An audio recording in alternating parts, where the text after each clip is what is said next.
بسم اللہ الرحمن الرحیم۔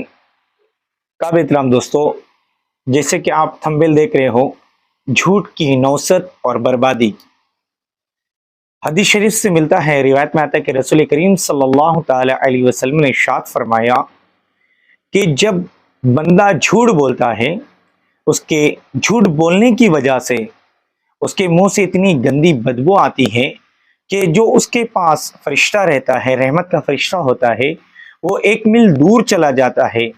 علماء اکرام فرماتے 1 میل سے مراد ہے 1.5 کلومیٹر، کیونکہ میرے دوستو جھوٹ اتنی بری چیز ہے کہ جو رحمت کا فرشتہ قریب ہوتا ہے، جو حفاظت کے لیے اللہ تعالیٰ نے متعین کیا ہے، ہر بندے کے ساتھ اس کے جھوٹ بولنے کی وجہ سے اس کے منہ سے جو گندی بدبو نکلتی ہے وہ 1.5 میل دور چلا جاتا ہے۔ اور قرآن نے بھی کہا ہے، بسم اللہ الرحمن الرحیم، لعنت اللہ الکاذبین، کہ جھوٹوں پر اللہ اس کے فرشتوں کی لعنت ہے۔ اور روایتوں میں آتا ہے کہ جب انسان ہر بات میں جھوٹ بولنے لگتا ہے تو اللہ تعالیٰ اس کی زندگی سے برکت کو ختم کر دیتے ہیں، پریشانی اس کا پھر پیچھا نہیں چھوڑتی ہے۔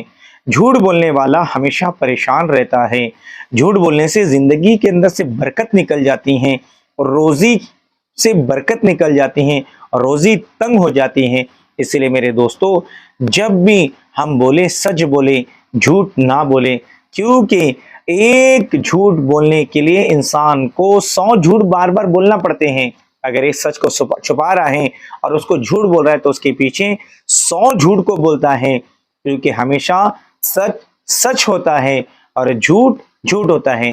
جھوٹ کی طاقت مفسرین اکرام فرماتے کہ اتنی ہوتی ہے کہ انسان جیسے اپنا قدم چپل میں رکھ رہا ہے، جھوٹ پوری دنیا کا چکر لگا کر آ جاتا ہے، لیکن آخر میں جیت ہمیشہ سچ کی ہوتی ہے، کیونکہ جھوٹ انسان کی زندگی میں صرف بربادی لاتا ہے، نقصان لاتا ہے، اس کے علاوہ کچھ نہیں لاتا۔ اس لیے ہمیشہ زندگی میں سچ بولے، کیونکہ سچ بولنے والے اس کو نجات ملتی ہے، اور جھوٹ بولنے والا ہمیشہ پریشان حال رہتا ہے۔ اللہ تعالی ہمیں کہنے سننے سے زیادہ ان باتوں پر عمل کرنے کی توفیق عطا فرمائے۔ السلام علیکم ورحمۃ اللہ وبرکاتہ۔